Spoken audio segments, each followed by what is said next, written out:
चांदवड येथे आज सकाळी 9:30 वाजेच्या सुमारास मालेगावकडून नाशिकच्या दिशेने जाणाऱ्या सरकारी बस आणि ट्रकचा भीषण अपघात झालाय।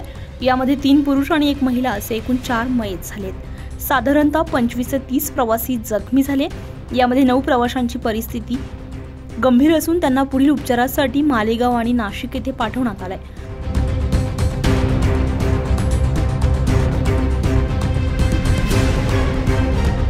त्यामुळे मृतांचा आकडा वाढण्याची शक्यता आहे।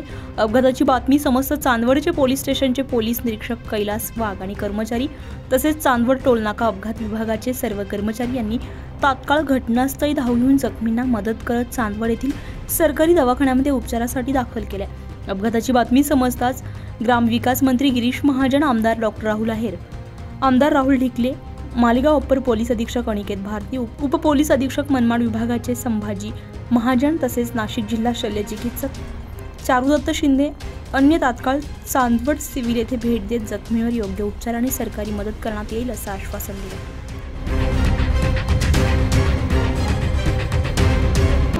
वाहन चालकांना ट्रकचा आता लोडेड ट्रक होता म्हणतात, तिथं स्पीड किती असेल किंवा बस एक भरलेली होती तिथे ट्रक एकदम म्हणजे मला नाही वाटत की फार 100च्या स्पीडने बस चालली असेल का काय असेल, आता चौकशांचीच कळेल।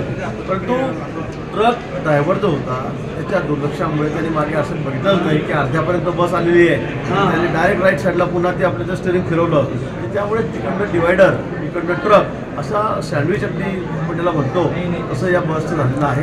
त्यामुळे अपघात घडलेला आहे।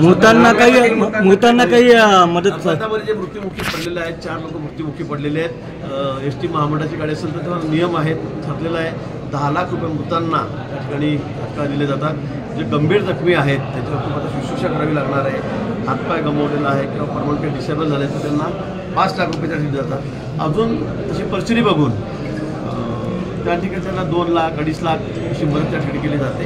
निश्चित या सर्व रुग्णांची काळजी आम्ही घेतोय। मी सकाळी मी नाशिकला तो मला कळाल्याबरोबर मी सर्व डॉक्टरशी बोललेलो आहे, सर्व अधिकाऱ्यांशी बोललेलो आहे।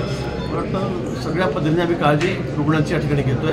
अजूनही आवश्यकता असेल तर आपण त्यांना हायर सेंटरला नाशिकला पाठवू, नाशिकला होत असेल तर मुंबईला सुद्धा आपण त्या ठिकाणी पाठवू। तातडीची काही मदत देणार आहात? तातडीची मदत सांगतो मी, म्हणजे मयत झालेले त्यांना 10 लाख रुपये देता, सिरियस आजारी आहेत, गंभीर आजारी आहेत किंवा त्यांच्यावर शस्त्रक्रियेची गरज आहे किंवा खर्च लागण्यात त्यांना आपण 5 लाख रुपये त्या ठिकाणी तात्काळ देतोय। थोडी कमी दुखापत झालेली आहे। सकाळी जो अपघात झालेला आहे राऊळ घाटामध्ये, त्याच्यामध्ये बस आणि ट्रक यांचा अपघात झालेला आहे। बसमध्ये साधारण 45 प्रवासी होते। जखमी जे आहेत, टोटल जखमी चांदवडच्या दवाखान्यामध्ये सरकारी दवाखान्यामध्ये आणलेले आहेत। त्याच्यामध्ये 9 लोक जे आहेत ते सिरियस आहेत। 4 लोकांची डेथ झालेली आहे आणि त्याच्यामध्ये 3 पुरुष आणि 1 महिला असे 4 लोक मयत झालेले आहेत आणि बाकीचे काही लोक खाजगी हॉस्पिटलमध्ये उपचार घेत आहेत। परिस्थिती नियंत्रणात आहे। हॉस्पिटलमध्ये डेप्युटी कलेक्टर साहेब, तहसीलदार साहेब आणि मी सर्व लोक परिस्थितीवर नियंत्रण ठेवून आहोत। सर्वजण हा अपघात बसचा टायर फुटल्यामुळे झाला असं बोललं जातं, हे खरं आहे का? ते सगळं आता तपासाचा भाग आहे, ते तपासाअंती होईल। आमची प्रायोरिटी जी आहे ती जखमींना उपचार करणे।